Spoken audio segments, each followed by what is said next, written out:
Aujourd'hui, on va parler d'un smartphone qui a été présenté il y a quelques temps, en septembre 2018 à l'IFA. C'est le Motorola One. Alors Motorola, c'est une marque que j'ai eu des smartphones Motorola, mais il y a longtemps. Plutôt, je dirais pour ma part, avant les smartphones. D'ailleurs, j'ai pas eu des smartphones Motorola, et j'ai eu des téléphones portables Motorola.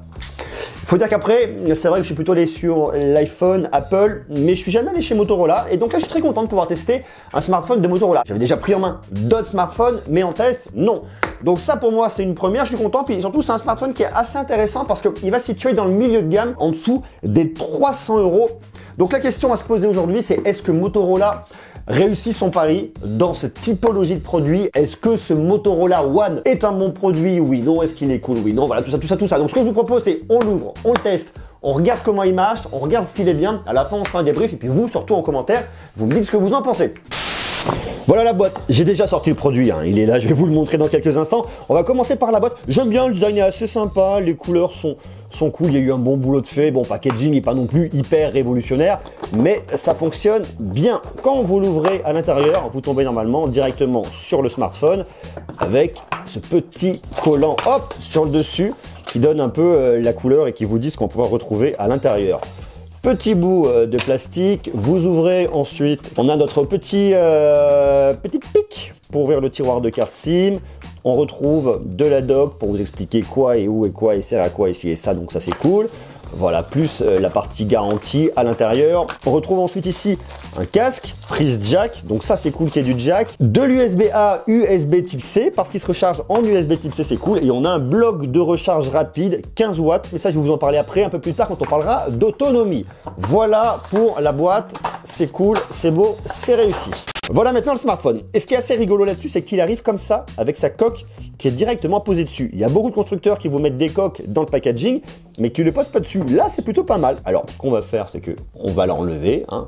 Alors moi, le smartphone, franchement, je trouve pas mal, je trouve assez bien réussi, et je trouve pas lourd. La prise en main est franchement bien. C'est pas révolutionnaire. On n'est pas sur un truc qu'on n'a pas vu, on n'est pas sur un truc complètement ouf, mais néanmoins, il fait le job, et c'est ce qu'on lui demande. Vous retrouvez ici le logo Motorola qui est positionné au niveau du capteur d'empreinte digitale. Double module photo ici avec flashlight au milieu, on en parlera tout à l'heure. Vous avez ici Android One parce qu'il tourne sur Android One. Bon, la certification européenne. Bouton pour l'allumer, bouton de volume. Haut-parleur mono qui se situe juste là. USB type C, ça ne sert à rien, c'est une jolie petite grille pour faire la déco. Vous avez ici votre tiroir double nano SIM plus carte micro SD. Vous pouvez monter jusqu'à 256 Go de stockage. Sur le dessus, vous trouvez votre prise jack. Bon, ici un petit micro. Voilà, c'est assez simple, assez sobre, mais ça fonctionne bien. Je vous dis, en prise en main, c'est cool. On trouve très facilement le capteur d'empreinte digitale qui va venir, hop, sur l'appareil photo, qui va venir le déverrouiller extrêmement rapidement. Ça marche, ça c'est cool. Alors on le voit sur la face avant, vous avez ici une grande encoche. Bon, on est sur un smartphone à moins de 300 € en termes de design, on va pas non plus trop lui en demander. Le menton en bas est assez impressionnant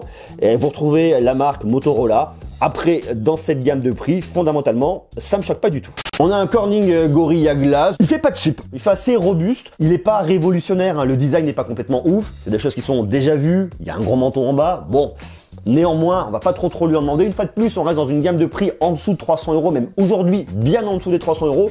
Donc ça, c'est plutôt cool. Maintenant, on va regarder un petit peu ce qui se passe au niveau de l'avant, au niveau de l'écran.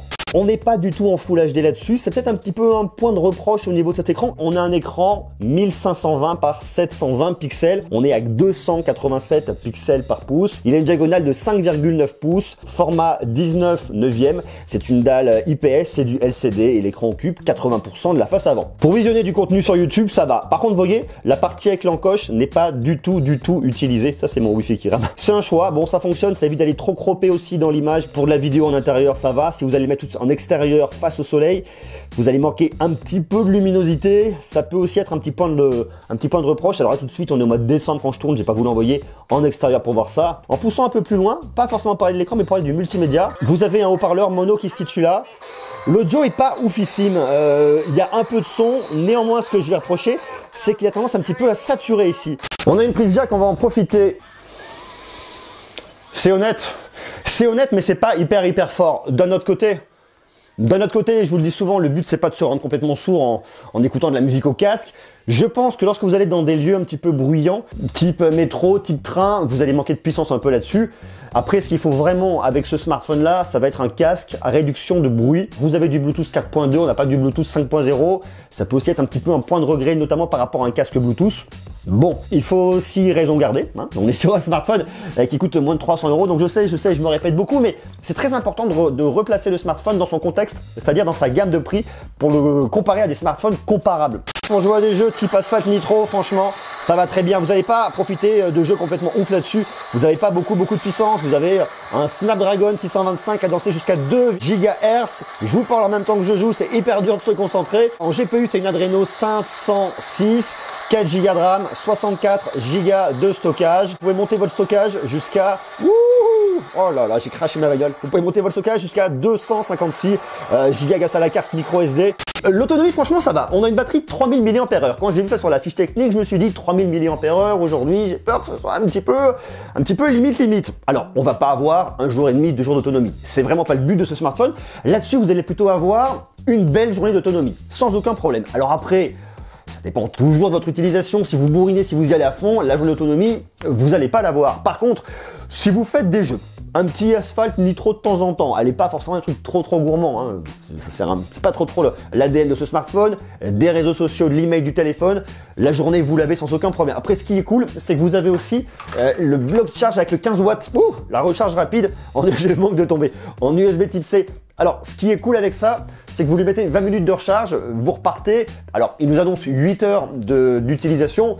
Toujours un peu compliqué parce que ça dépend effectivement de votre utilisation. Il faut savoir que pour recharger complètement, il vous faut quand même 1h30. Je fais tout tomber, c'est la catastrophe. Il vous faut 1h30 pour le recharger complètement. Voilà. Après, je trouve que l'autonomie là-dessus, c'est vraiment un des points forts de ce smartphone. Qu'en est-il maintenant en termes de photo, vidéo? Vous allez voir, au niveau du smartphone, il y a pas mal d'options qui sont vraiment cool pour optimiser les photos, pour les partages sur les réseaux sociaux. Pour la vidéo, vous avez aussi de la stabilisation dessus. Ça aussi, c'est franchement cool. Vous pouvez filmer en UHD jusqu'à 30 images par seconde ou alors en Full HD en 60 images par seconde.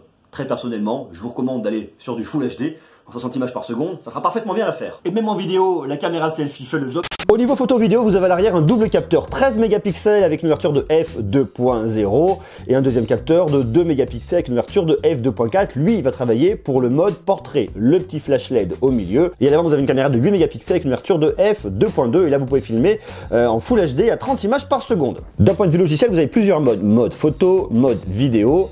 Là, vous allez arriver sur le mode portrait et là, vous avez pas mal de possibilités. Votre fameux mode portrait qui se retrouve là, filtre couleur, cinémagraphe, panorama, ralenti, accéléré, YouTube Live. Le rendu est pas complètement dingue. Là, vous voyez, je manque un peu de précision. Est-ce que c'est moi qui ai bougé au moment de shooter? C'est pas impossible. Là, tout de suite, on a un peu plus de précision. Bon, le rendu au niveau des couleurs est correct, hein. Là, franchement, la colorimétrie, ça va. Je trouve que c'est pas sursaturé par rapport à ce qu'on peut retrouver à la concurrence au niveau du traitement logiciel. Ça, c'est franchement honnête.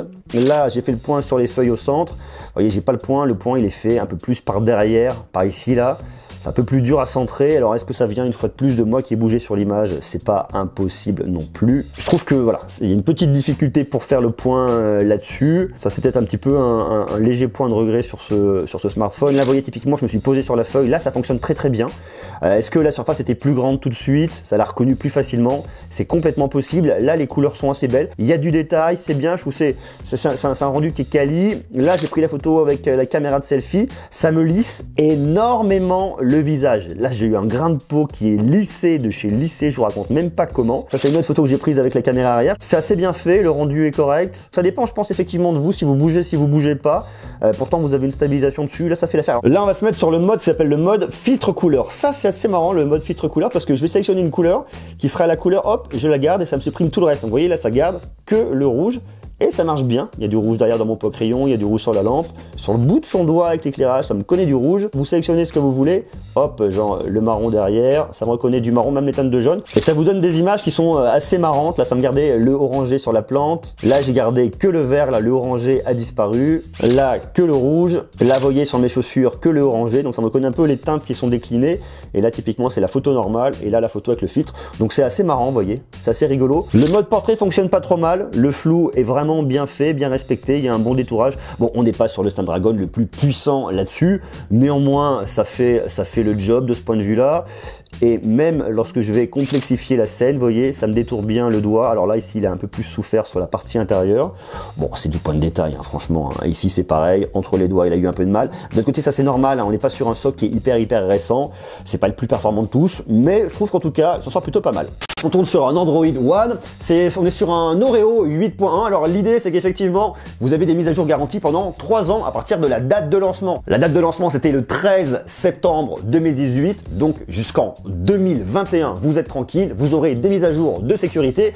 Donc ça, c'est aussi plutôt cool. Vous profitez d'une expérience quasiment Android stock, si ce n'est que vous avez en plus des petites choses Motorola en plus, des gestes. Je vous montre ça, c'est rigolo. Par exemple, pour lui allumer la torche, vous lui mettez 2 gestes tranchants, hop, ça allume la torche, 2 gestes tranchants, ça l'éteint. Pour allumer l'appareil photo, il vous suffit de faire 2 rotations du poignet, hop, vous arrivez sur l'appareil photo. Vous avez aussi du NFC pour le paiement, dématérialisé. Enfin voilà, moi ce smartphone, dans l'absolu, je trouve quand même plutôt pas mal. En tarif, quand il a été présenté, il était à 299 €. Je le trouvais un petit peu cher pour ce tarif-là. Je trouvais que par rapport à la concurrence, il allait souffrir. Là, vous le trouvez à 50 € de moins, à 229 €. Et là, franchement, je trouve qu'il est vraiment bien positionné. Il est dans le tarif, en tout cas, auquel il devrait se vendre le mieux. Je trouve que Motorola, là-dessus, a sorti un smartphone qui est franchement honnête dans le milieu de gamme, dans l'entrée du milieu de gamme. À 229 €, c'est un bon produit, on peut y aller. Après, ce que je vais regretter un petit peu là-dessus, c'est le défaut au niveau de la qualité audio. C'est pas non plus complètement dingue. Bon, l'encoche, on n'aime pas. La prise en main est franchement bien. L'appareil photo a des petites options qui sont assez marrantes. Ce qui est très bien là-dessus, c'est l'autonomie. Et je trouve que pour un produit Motorola en USB Type C avec de la recharge rapide à 229 €, pour moi, c'est un produit qui est franchement honnête. Je sais pas vous, comment vous le trouvez, ce que vous en pensez. Est-ce que vous l'avez acheté ce produit? Est-ce que vous avez déjà des smartphones de Motorola? Alors, il y a des produits qui sont beaucoup plus haut de gamme hein, chez Motorola. Je trouve qu'il a vraiment des atouts, il se défend, il a quelques points négatifs, il a aussi des points positifs. Voilà, après ça dépendra, vous, de l'affinité que vous avez déjà avec la marque, de ce que vous recherchez. Si vous voulez un smartphone robuste avec une bonne autonomie, que vous n'êtes pas forcément un très grand fan de photos, de qualité à partager sur les réseaux sociaux, si vous cherchez pas non plus une expérience multimédia complètement folle, mais vous voulez un smartphone correct, robuste, résistant avec une bonne autonomie, pour moi le Motorola One fera franchement l'affaire et à 229 €, il n'y a rien à redire. Dites-moi vous ce que vous en pensez en bas en commentaire. Je vous invite à rester connecté parce qu'on va parler beaucoup d'autres smartphones. On a pas mal de tests à faire, alors pas forcément dans cette gamme de prix. Là j'ai reçu l'autre jour, je sais pas si vous l'avez vu, on a le Razer Phone 2. Alors là on est sur du très haut de gamme, on est sur un smartphone de gaming avec des performances de ouf. C'est pas la même chose. On a aussi d'autres trucs dont on va tester là une caméra 4K de Logitech. On a reçu aussi, ça c'est cool, j'en avais parlé il y a longtemps, c'est la Yoga Book de Lenovo. Donc on va reparler de solutions de PC, enfin pas mal de choses. Donc je vous invite à faire une chose, déjà, c'est à vous abonner pour suivre toute l'actu. Et puis pour comparer les smartphones et tout savoir sur les smartphones, à suivre ma playlist. Vous allez voir, il y a tous les smartphones du moment, quasiment tous à peu près. Il y a peut-être 2-3 qui m'ont échappé, mais je pense que franchement on fait le tour. Vous pouvez regarder, comme ça vous ferez un avis sur tous les smartphones, regardez ce qui se fait, ce qui est bien, ce qui est pas bien. Voilà, hein, soyez sages, je vous embrasse et à très bientôt. Ciao.